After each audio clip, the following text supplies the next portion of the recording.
warahmatullahi wabarakatuh. Perkenalkan, nama saya Muhammad Rafi dari Universitas 17 Agustus 1945 Jakarta. Saya ingin menjelaskan apa itu hubungan industri. Hubungan industri adalah suatu sistem hubungan yang terbentuk antara para pelaku dalam proses produksi barang dan jasa yang terdiri dari unsur pengusaha, pekerja, buruh, dan pemerintah yang didasarkan pada nilai Pancasila dan Undang-Undang Dasar 1945. Serikat pekerja ialah organisasi buruh yang bergabung bersama untuk mencapai tujuan umum di bidang seperti upah, jam, kondisi kerja melalui kepemimpinannya.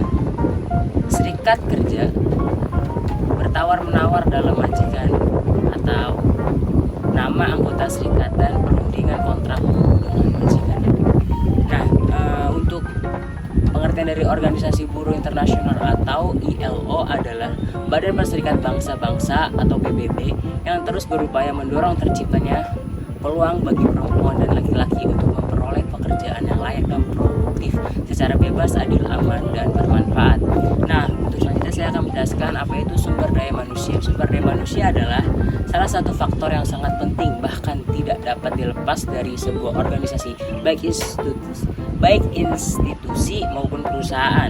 Tenaga kerja tidak terampil mengacu pada pekerjaan yang memiliki sedikit atau bahkan tidak memiliki pendidikan formal, pelatihan, dan pengalaman dalam pekerjaan tertentu. Tenaga kerja terampil mengacu pada pekerjaan yang memiliki tingkat pendidikan, pelatihan, atau pengalaman tertentu dalam pekerjaan tertentu, namun mungkin tidak memiliki tingkat pengetahuan atau keahlian yang sama dengan pekerjaan berketerampilan tinggi. Oke, selanjutnya kita akan membahas tentang Undang-Undang Peraturan Pemerintah Tenaga Kerja dan Undang-Undang Serikat Kerja. Yang pertama, Undang-Undang Tenaga Kerja, Undang-Undang Cipta Kerja atau Undang-Undang Nomor 11 Tahun 2020 tentang Cipta Kerja atau disingkat bisa Undang-Undang Ciptaker atau Undang-Undang CK. Selanjutnya ada Peraturan Pemerintah yang berlaku hingga saat ini. Itu ada 4. Yang pertama, Peraturan Pemerintah Nomor 34 Tahun 2021 tentang penggunaan tenaga kerja asing. Peraturan Pemerintah Nomor 35 Tahun 2021 tentang PKWT, ahli daya, waktu kerja dan waktu istirahat, dan PHK. Peraturan Pemerintah Nomor 36 Tahun 2021 tentang pengupahan. Peraturan Pemerintah Nomor 37 Tahun 2021 penyelenggaraan program jaminan kehilangan pekerjaan. Selanjutnya ada Undang-Undang Serikat Kerja.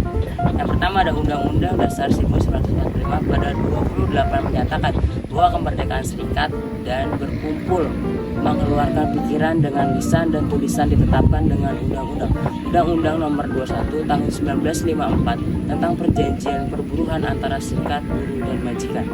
Undang-Undang Nomor 18 Tahun 1956 tentang ratifikasi Konvensi ILO Nomor 98 Tahun 1949 mengenai hak berserikat dan berunding bersama. Undang-Undang Nomor 14 Tahun 1969 tentang ketentuan pokok mengenai ketenaga kerjaan. Undang-Undang Nomor 8 Tahun 1985 tentang organisasi kemasyarakatan. Undang-Undang Nomor 25 Tahun 1997 tentang ketenaga kerjaan atau bisa dibilang pelaksanaannya ditangguhkan. Keputusan Presiden Nomor 83 Tahun 1998 tentang ratifikasi Konvensi ILO Nomor 87 Tahun 1948 mengenai kebebasan berserikat dan perlindungan hak untuk berorganisasi. Yang terakhir ada Undang-Undang Nomor 39 Tahun 1999 tentang hak asasi manusia. Kita akan masuk tentang fungsi. Apa itu fungsi dari serikat kerja? Mengacu pada aturan baku pasal 4 ayat 2 Undang-Undang Nomor 21 Tahun 2000 tentang serikat pekerja atau serikat buruh, terdapat beberapa fungsi yang dimiliki oleh organisasi ini semata untuk mencapai tujuan dari organisasi tersebut. Sebagai pihak dalam pembuatan perjanjian kerja bersama dan penyelesaian perselisihan industrial, mewakili pekerja dan karyawan atau buruh dalam lembaga kerja sama di bidang ketenaga kerjaan sesuai dengan tingkatnya, menjadikan saran menciptakan hubungan industri yang harmonis, dinamis, adil, dan sesuai dengan peraturan yang berlaku.